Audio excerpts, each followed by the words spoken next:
And, you know, it doesn't get a whole lot better next, but there's some things that we can find. Because, anyway, it's the Bee Gees' little brother, Andy Gibb. Yeah. His first #1 song is I Just Want to Be Your Everything. You can't hate this song. But but you can not like this song. You don't have to like anything. Okay? But hating this song is completely pointless. Watch his performance on Midnight Special. I'm sure he's singing to a backup tape, but it's a sweet little pop song. It doesn't mean to harm anybody. I dug it at the time, and I still get a kick out of it now.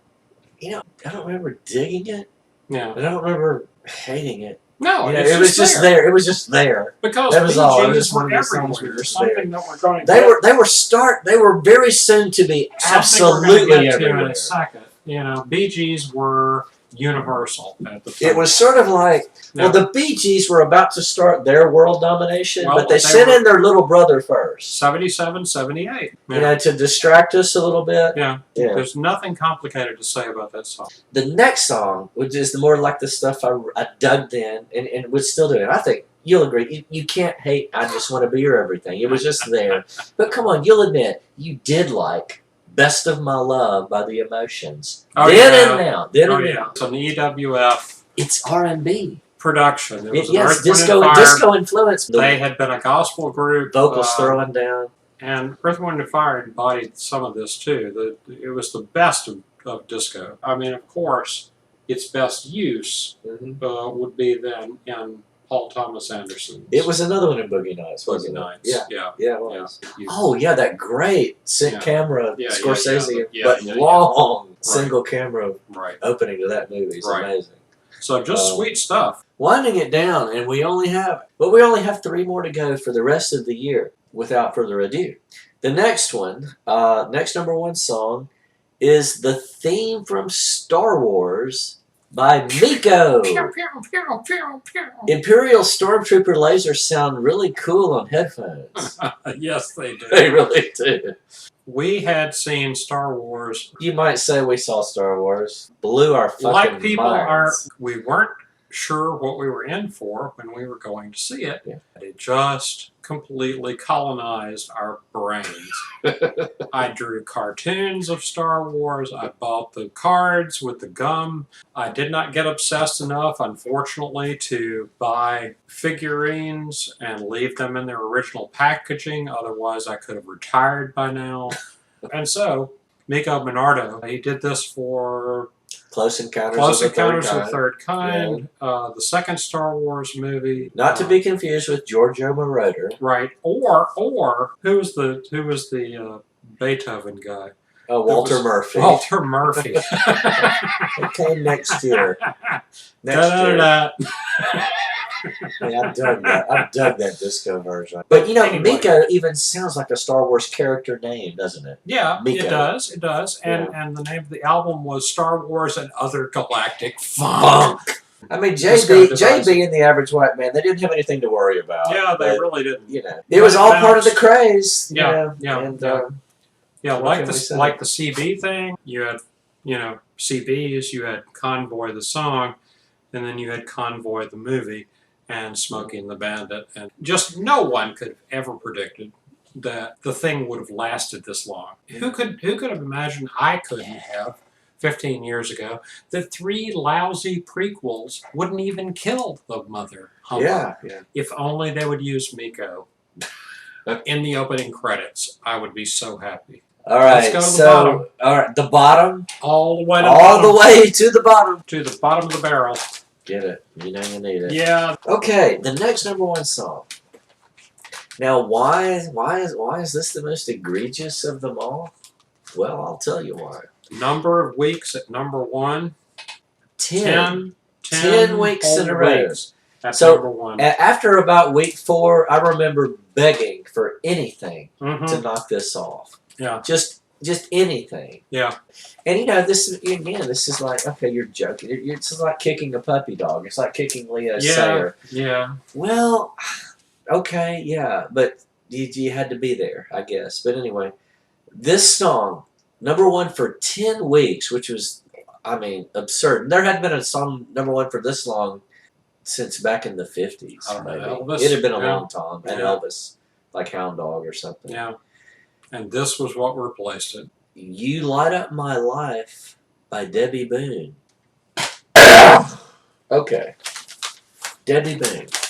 Daughter of Pat Boone's daughter, who Pat Boone committed some sins in the musical sins in the 50s. Let's not even think about The Tutti Frutti. Yeah, listen to Pat Boone's Tutti Frutti if you want to know how rock and roll was almost destroyed in its infancy, almost just strangled in its cradle. Then Pat Boone's version of Little Richard would do it. And so we have his daughter, who has no his sins to atone for. No. She does not have to. I mean, she's innocent. She's innocent, and will never have another top 40 hit again. In the 70s, which is also the heyday of the televangelist, and I worked at TV stations at the time. Oh yeah. I used to have to run Jimmy Swaggart, the PTL Club, Jim Baker, Oh, all of those guys. It was always funny when they would start discussing music. Rock music. or any music really at the time, but I don't even remember which show it was, but it was a televangelist show, and I remember you Light Up My Life. I mean Debbie Boone. I mean this is safe as milk, right? Yeah. He said that there was one thing he just did not like about it. Yeah. And that was the line towards the end of the song, where Debbie sings, "It can't be wrong when it feels so right." Now, this televangelist did not like that song, this otherwise very good and nice song, because he wanted to make a point where, that is wrong. If it feels good, wrong. do it. No. Debbie, that is wrong. You can't say that it can't be wrong when it feels so right, because that's verging into if loving you is wrong, I don't want to be right. Yeah, that's right. I don't give a damn. That's right. Do you remember? It was somewhere in Grill Marcus's Mystery Train. Yeah. It might have been someone else's recount of a conversation that occurred in a Sun Studios session with Jerry Lee Lewis. Yeah. It might have been Great Balls of Fire. It was one of Jerry Lee's hits. Talking him into profaning the Holy Spirit. Yeah, and it's the first time that I recall ever reading about Jerry Lee's motif, and I know this is going to be just totally wacky, but you remember the Berenstein Bears books? I know. Not really. You don't. Well, I'm aware that they existed. Okay. The Berenstein Bears, what you had was Papa Bear a lot, showing the Sun Bear. Yeah. Papa Bear was a clutch, and he would be trying to be a mentor for the Sun Bear, doing stuff, but he would always F it up. Yeah. And what he would do to save face is say, "And now, son, that is how not to do it." And it made me think of, Jerry Lee. That was his whole defense. Yeah. With the whole thing, it was, I'm doing all this sin. I'm going to be the model for how not to live your life. Yeah. So just do the opposite, and you will get to heaven. No, seriously. But again, the long circle back to our innocent little Debbie. Okay, everyone has a limit. Leo Sayers is your limit so many nights I'd sit by my window waiting for someone to sing me his song? Is that your limit? But here's my favorite. Yeah. I wanted to even try to find my way into saying this is like in the tradition of old gospel spirituals, where it could be about a love interest or it could be about Jesus or God. But it's kind of hard to do that when you've got a line in here that says, "Finally a chance to say, hey, I love you." You're disagreeing. I'm disagreeing on literary terms. All right. You had lots of medieval writers who imaged their relationship with God. What a friend we have in sexual Jesus. Relationship. Maybe I need to talk to the writer of this song. I don't know. A week or two, and okay, fine, and then 3, and then 4. I mean, 5 weeks, 6 weeks, 7 weeks, 8 weeks. Finally, the thing relented.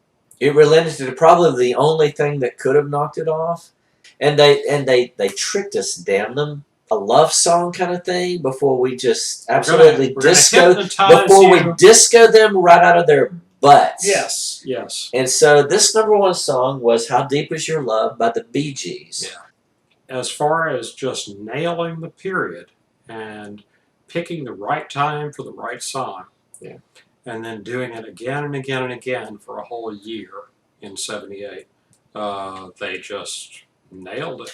It was the love song off that album, and it's a great scene in the movie, yeah. which is a great movie. It's a melodrama, yeah. but I'm serious. If you watch it, you will get into it. It still holds up all these years later. At some level, we refuse to just buy into the disco sucks thing that came up from the FM rock guys. We would not have been at Comiskey Park when that happened in the disco demolition night. We like too much of that stuff. It was wasted energy. Listen. Just listen and groove. Listen and groove and shake your butt and do the bump and boogie. What you doing on the while you're how did that go? What you doing sitting on your butt? From You Should Be Dancing? I've never been quite sure of that line. I know, I mean, what you doing sitting on your butt? Yeah, it's something in you there. should be dancing. Yeah. Dancing. Yeah. Okay, so we're gonna halt here at the end of '77. The BJs are about to BJs. I've had 6 beers. Are about to take over the world. I'm gonna have to cut that because people are gonna read stuff in. They don't care how much I drink. I'm not driving. I'm in a freaking room. I'm in a room with a bunch of albums. Okay, how dangerous can it be? Donald Trump gets BJs. We're talking about the Bee Gees. And so we'll say goodbye, and again by saying that, as a fellow ex-Meridianite once said, people say that life is strange. But compared to what? See you next time. This has been a TCP Tough Cat Productions Incorporated show.